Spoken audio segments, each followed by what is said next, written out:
Imagine this. One moment, you're walking through your house, your office, or a random hallway. Everything seems normal. But then, in the blink of an eye, reality slips away. The world you knew is gone, and you find yourself somewhere else. A place that shouldn't exist, yet, somehow, it does. An endless maze of empty, yellow rooms. The air is thick with the scent of damp, old carpet. The wallpaper is a sickly shade of yellow, peeling at the edges, as if it's been abandoned for decades. And worst of all, that sound. The constant, droning hum of flickering fluorescent lights above you. No doors, no windows. Just miles and miles of identical rooms, stretching into infinity. Welcome to the Backrooms. Nobody knows exactly how people end up in the backrooms. Some say it happens when you no-clip out of reality, an accidental glitch in the universe that pulls you into this nightmarish dimension. Others believe it's a place between worlds, a forgotten limbo where lost souls wander forever. But one thing is certain, once you're here, escape is nearly impossible. At first, it might not seem so bad. It's just an empty building, right? But then, you start to notice things. The air feels wrong. Thick. Heavy. As if something unseen is pressing against your skin. The buzzing of the lights never stops. It burrows into your mind, making it hard to think. Hard to focus. Time loses meaning. Have you been here for minutes? Hours? Days? You can't remember. And that's when the real terror begins. The worst part? You're not alone. At first, you tell yourself it's just your mind playing tricks. The shadows shifting in the flickering lights, the distant echoes that sound almost human. But deep down, you know the truth. Something is watching. And it's getting closer.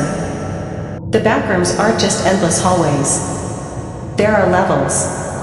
And each one is worse than the last. Level 0 is where most people appear, empty, lifeless corridors that stretch forever.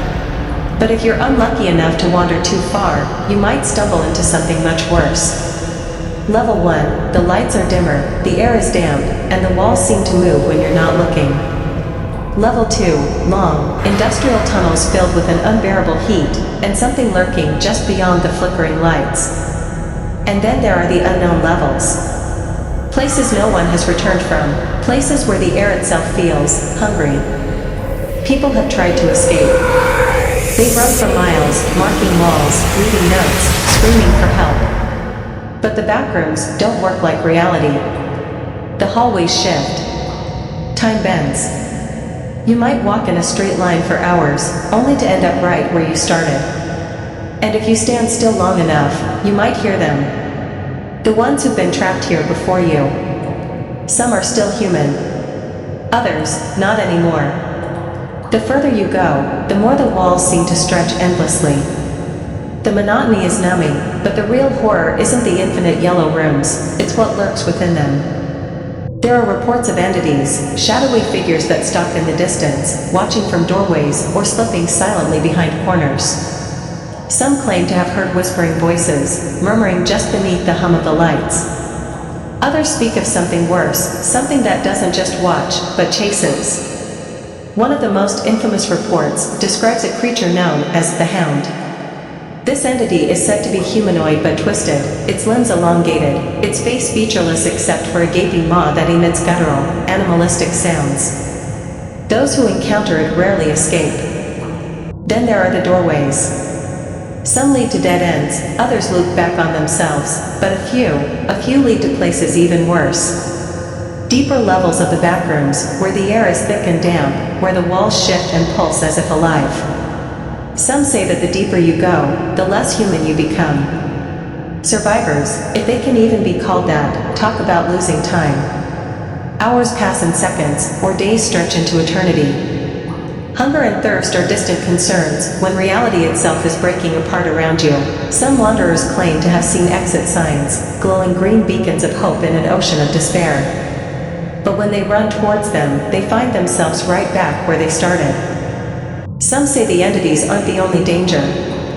The backrooms themselves are alive, aware. The walls seem to breathe, the ground vibrates with a pulse that feels almost organic. And the deeper you go, the more it changes you. Some explorers report memory loss, their past lives slipping away like sand through their fingers. Others claim to have seen their reflection staring back at them, moving, even when they are perfectly still. But perhaps the most terrifying theory is that the backrooms aren't just a place, but a state of being, a pocket dimension that feeds on lost souls, pulling in those who are just slightly out of sync with reality. And the worst part? You never know when it might happen to you. One moment you're going about your life, the next, you step too far into a shadow, trip at just the wrong moment, and suddenly the world around you flickers, replaced by endless, humming, yellow corridors. Maybe the backrooms are ancient, predating human memory itself.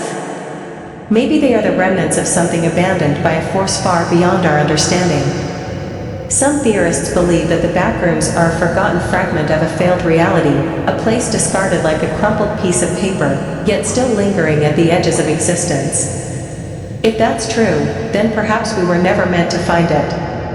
Perhaps, stepping into the backrooms is a violation of some unknown cosmic rule, an accident that cannot be undone. There are whispers that some have managed to leave, that there is a way out, buried deep within the labyrinth. But those who claim to have returned are different. Their eyes unfocused, their words disjointed, as if something of them never truly escaped. Perhaps, once you've been inside the backrooms, a part of you always remains. And maybe, just maybe, it's only a matter of time before you slip back in.